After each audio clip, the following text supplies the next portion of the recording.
عبدالباسط صاحب ہمارے درمیان موجود ہے جن کی تشریف آوری ہوئی ہے کولکاتہ سے، جو صبا اسماعیل بھائی کے شاید چھوٹے بھائی ہیں. میں ان سے التماس کروں گی کہ وہ اپنی قیمتی گفتگو آپ سب کے درمیان رکھیں. بسم اللہ الرحمن الرحیم. میں منتظمین کا بہت بہت شکر گزار ہوں کہ آج کے اس ادبی محفل میں کلکتے سے شامل ہونے کی دعوت دی اور ہم لوگ شامل ہوئے ہمارے بڑے بھائی ڈاکٹر صبا اسماعیل صاحب کی سرپرستی میں. اور بہت زیادہ خوشی اس وقت ہوئی کہ اس مشاعرے سے قبل وہ کام کیا افروز بھائی کی ٹیم نے جو کام خدا نے انسان کو سب سے پہلے کرنے کا حکم دیا وہ ہے تعلیم. بہت زیادہ خوشی ہوئی کہ مشاعرے اور کتاب کی رونمائی سے قبل 3 بچوں کو جنہوں نے نمایاں کامیابی حاصل کی انہیں اسٹیج پہ بلایا، ان کی ہمت افزائی کی، اور اس کے بعد مشاعرے کا پروگرام آگے بڑھے گا.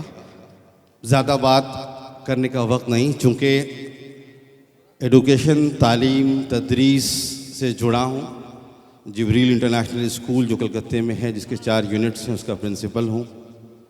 تو اس لیے جی بھر آیا اس علمی مجلس کو دیکھ کر، اور جب حکم ہوا کہ 2 باتیں کہیں جائیں تو 2 باتیں کہہ کر اپنی بات ختم کرتا ہوں.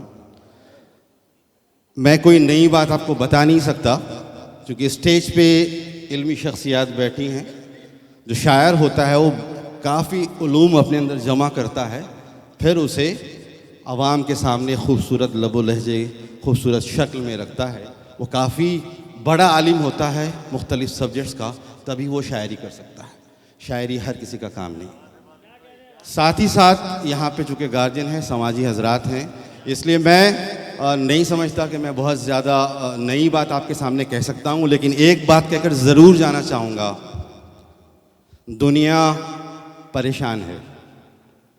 جھانک کر دیکھیے، گھروں میں ہم پریشان ہیں، سماج پریشان ہے، معاشرہ پریشان ہے، ملک پریشان ہے، اور آج جو حالات ہیں پوری دنیا پریشان ہے. حل کہاں ہے؟ حل تعلیم میں ہے. کیا تعلیم نہیں ہے؟ تعلیم ہے، گھروں میں ہے، لیکن وہ تعلیم نہیں ہے جو تعلیم اصل حاصل کرنی چاہیے تھی. قرآن میں اللہ کہتا ہے کہ قُلْ هَلْ يَسْتَوِي الَّذِينَ يَعْلَمُونَ وَالَّذِينَ لَا يَعْلَمُونَ. کیا وہ لوگ جنہوں نے علم حاصل کیا اور جنہوں نے علم حاصل نہیں کیا برابر ہو سکتے ہیں؟ بالکل نہیں ہو سکتے. علم تو اس لیے آیا تھا کہ آپ صحیح اور غلط میں تمیز کر سکتے. مجھ سے پہلے کاؤنسلر صاحب فرما رہے تھے، درد بیان کر رہے تھے کہ ڈاکٹرز نہیں ملتے علاج کے لیے. لوگ پڑھ ضرور رہے ہیں لیکن پڑھائی کا زیادہ فائدہ خود کو اور سماج کو نہیں پہنچا پا رہے ہیں. میں اس میسج کے ساتھ اپنی بات ختم کرنا ہوں کہ خوب پڑھیں. اگر آپ عمر دراز ہوں تب بھی پڑھیں، اگر آپ بچے ہیں تب بھی پڑھیں. گھر پہ اگر آپ کے بچے انہیں پڑھائیں، کیونکہ تمام مسائل کا حل صرف اور صرف علم میں ہے. لیکن ساتھ ہی ساتھ یہ تمیز ضرور سکھائیں کہ یہ علم صرف تمہاری بھلائی کے لیے نہیں، تمہارے گھر کی بھلائی کے لیے، تمہارے سماج کی بھلائی کے لیے، بلکہ انسانیت کی بھلائی کے لیے ہے. تمہارا علم تمہیں تعمیر سکھانا چاہیے، تخریب نہیں. تمہیں کامیابی کا سبق سکھانا چاہیے، ناکامی نہیں.